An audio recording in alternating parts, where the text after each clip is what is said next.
आपकी शरण में हूं। कलयुग ने सोचा कि अगर मैं ऐसा नहीं करता हूं तो निश्चित ही या मुझे मार देंगे। पैर पकड़ लिया,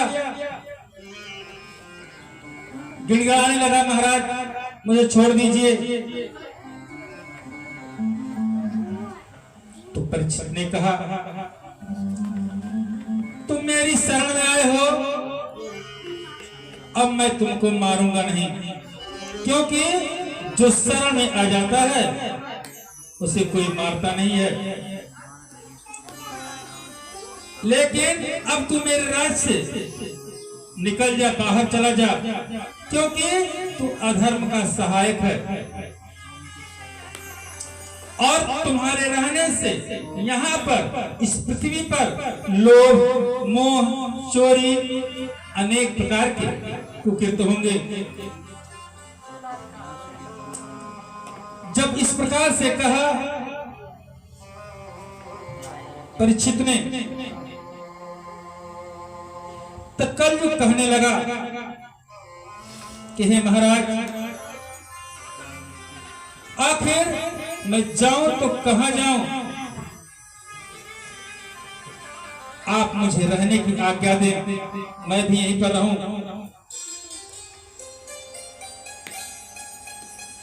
सूर्य जी कहते हैं ऋषियों से कि हे ऋषियों,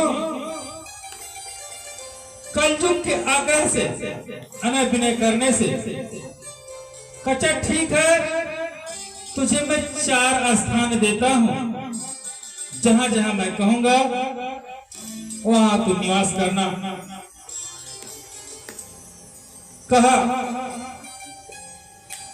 जहां पे जुआ हो, झूठ बोल जाता हो, अभिमान हो, अहंकार हो, स्त्री हो, हिंसा हो, यहीं पर तू निवास करना। कलयुग अपने मन में विचार करने लगा कि जो जो स्थान परीक्षित ने मुझे दिया है, जब तक इनका राजपाट, सेना शासन रहेगा, तब तक ना तो झूठ बोला जाएगा, ना तो किसी के पास अभिमान होगा, कोई काम नहीं होगा। तो ऐसे में मैं रहूंगा कहां? कहा, महाराज आपने जो जो कहा मैं हर आज्ञा आपका स्वीकार करता हूं, लेकिन मेरे कहने पर कोई और स्थान कुछ बढ़िया दे दो।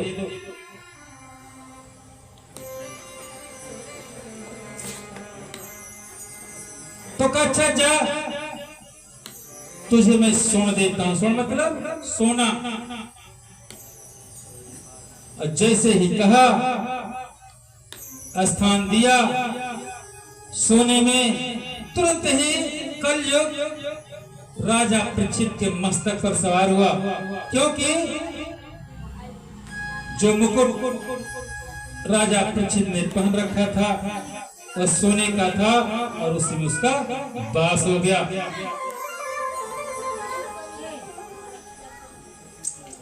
अब 4 के बाद 5 स्थान हो गया, 5वां स्थान। और जब वह वास करने लगा, राजा परीक्षित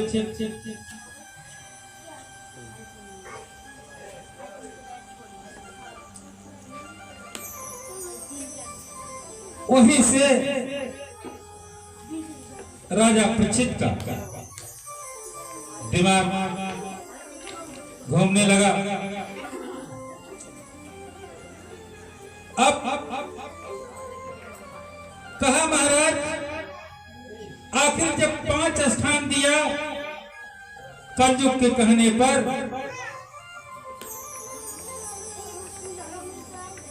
और राजा के गले में समीप ने, ऋषि ने गले में सर्प क्यों डाला?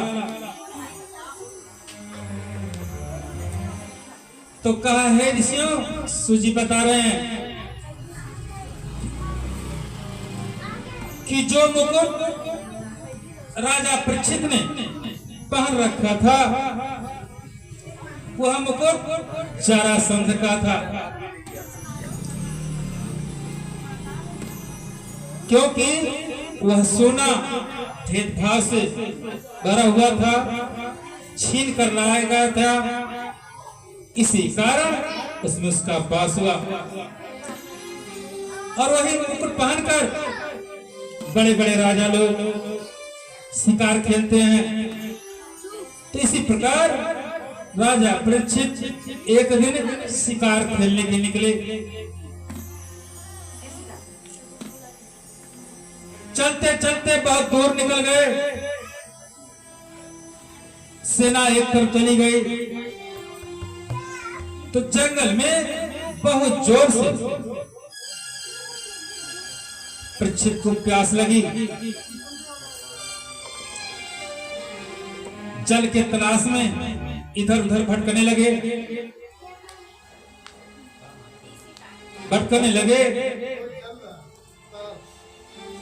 तो देखा एक पास में कुटी है, और कुटी के अंदर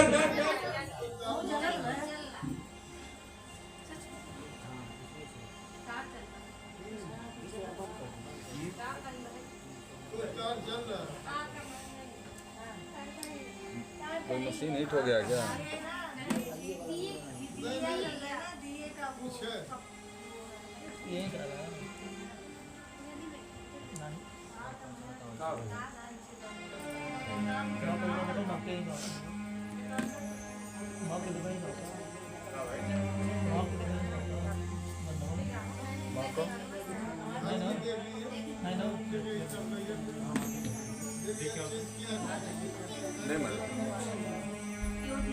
अब आप लोग शांति रखिए, शांति बनेगा तो कुछ नहीं।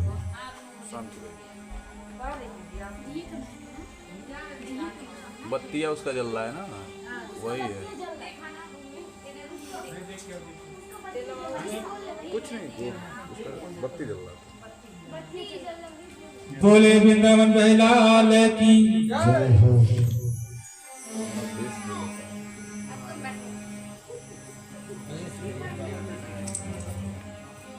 तो राजा परीक्षित ने देखा कि एक महात्मा जी बैठे हुए थे और समाधि लगाए हुए थे। उन्हें अंदर बाहर कहीं का कोई खबर न था। ऐसे में राजा पहुंचे, पानी मांगने लगे।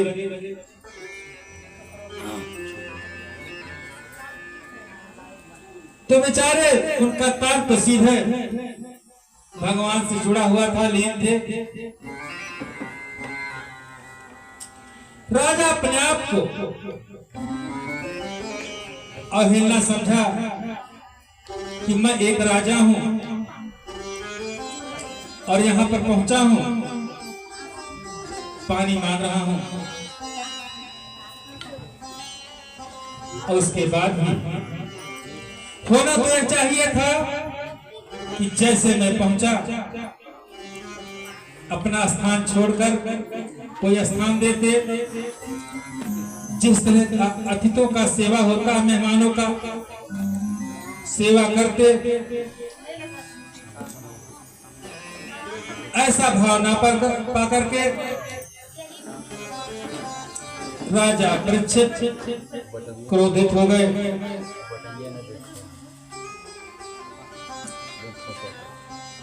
और जब क्रोधित हो गए, बगल में एक सर्प मरा हुआ पड़ा था और अपने बाण से उठाकर नोक से महात्मा के गले में डाल दिया और वहां से चले गए। अब और भी जितने लोग थे आश्रम में रहने वाले,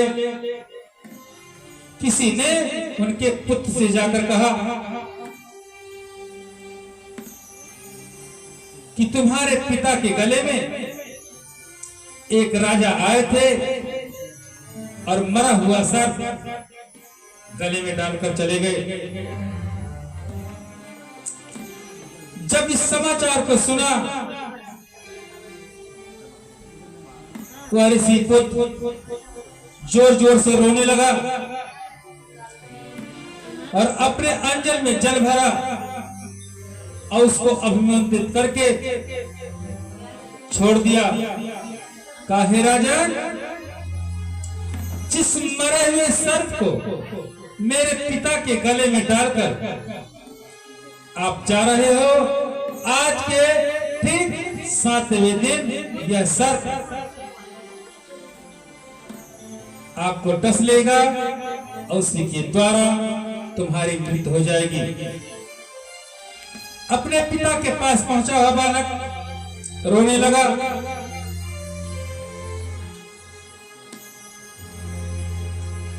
जब जोर जोर से रोने लगा, महात्मा जी का ध्यान टूटा। कहा, हे पिताजी, आपके गले में कोई राजा आया था और गले में मरा हुआ सर्प डाल करके चला गया, और मैंने भी उसके बदले में उसे श्राप दे दिया हूं कि यही सर्प आज के ठीक 7वें दिन तुम्हें डस लेगा, जिससे तुम्हारी मृत्यु हो जाएगी। जब किस तरह से कहा तो महात्मा बहुत समझाने लगे। कहा, जिस तरह से तुम्हारी उम्र छोटी है उसी प्रकार से तुम्हारी बुद्धि भी छोटी है। शायद तुम्हें पता नहीं कि जिस दिन राजा नहीं रहेंगे सारी प्रजा अनाथ हो जाएगी,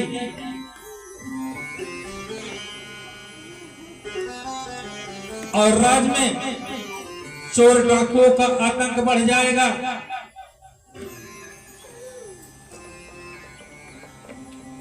और जब वापस राजा परीक्षित अपने महल में पहुंचे और पहुंचकर ज्यों ही उस मुकुट को उतारा, तुरंत उनकी बुद्धि ठीक ठाक काम करने लगी।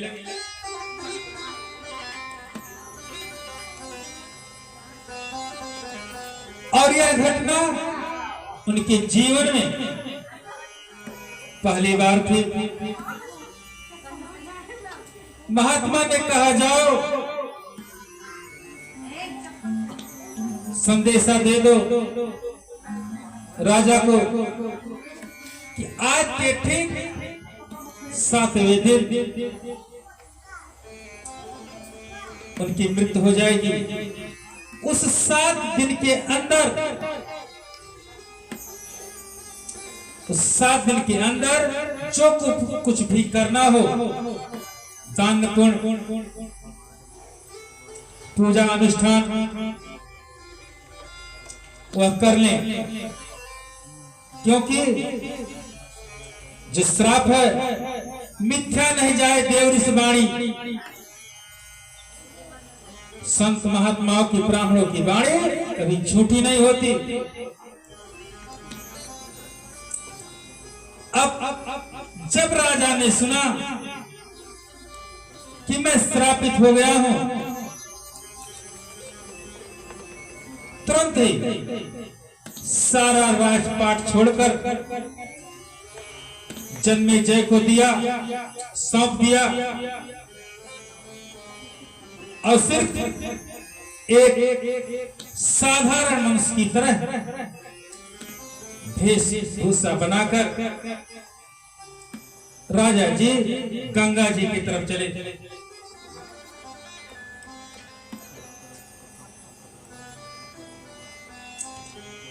अपने मन में विचार करने लगे राजा परीक्षित कि जो फल मुझको मिला है मिलना ही चाहिए था, क्योंकि कि जो मैंने कुकृत किया है, यह काम किया है, ये क्षम्य जोग नहीं है।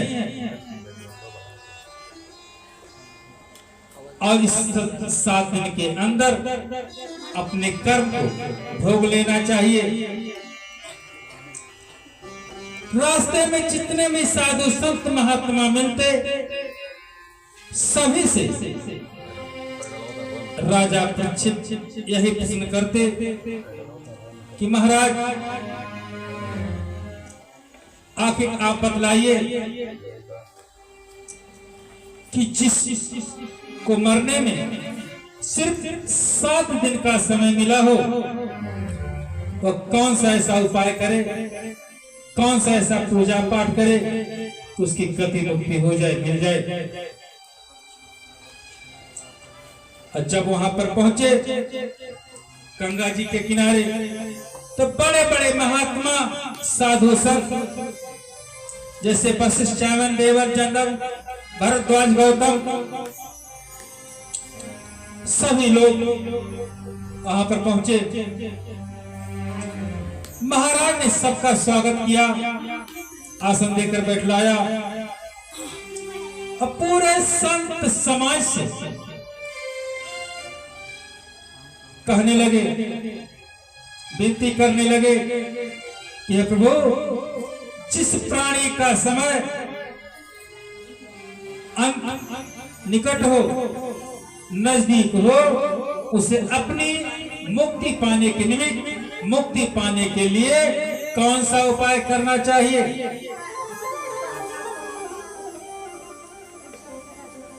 सभी संत लोग इस प्रश्न को सुनकर आपस में विचार विमर्श करने लगे। विचार विमर्श चल ही रहा था कि तभी वहां पर घूमते घूमते अवधूत वेशधारी सुखदेव जी का आगमन हुआ। बोले सुखदेव महाराज की जय।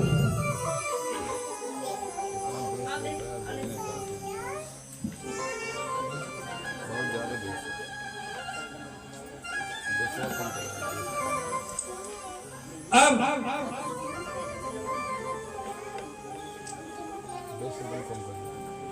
श्री सुखदेव जी, जो बड़ी बड़ी भुजाएं, लंबा शरीर, शरीर पर सिर्फ एक लंगोटी के अलावा उनके शरीर पर कुछ भी नहीं था। बड़े बड़े बाल,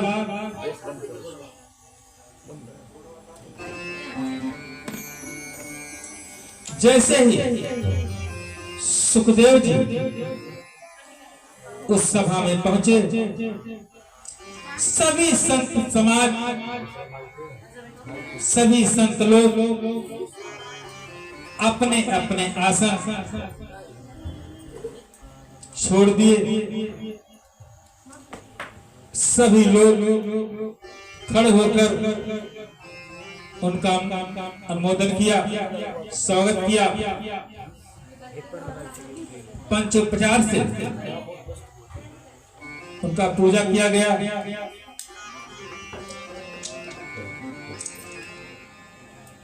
पूजन आदि करके उचित आसन पे उनको बिठलाया गया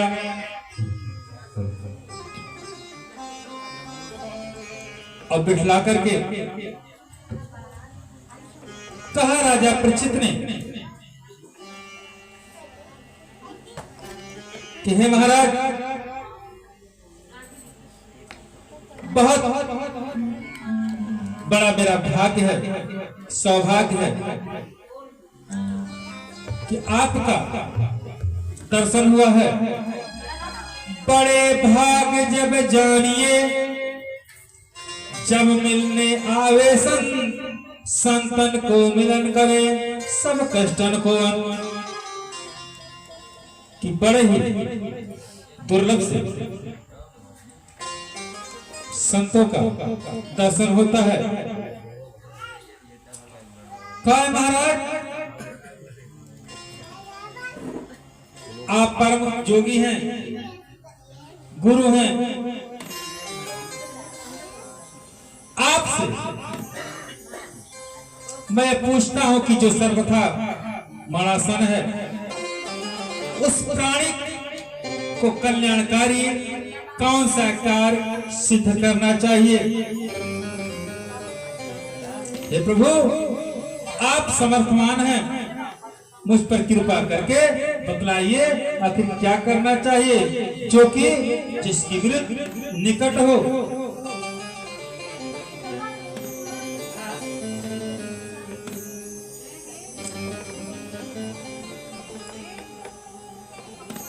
कहे महाराज, कृपा करके सत्कर्म कर्मों को बताने की कृपा करें।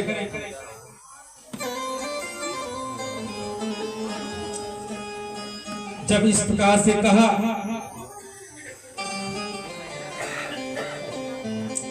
तो कहा कि प्रश्न 4 प्रकार के होते हैं,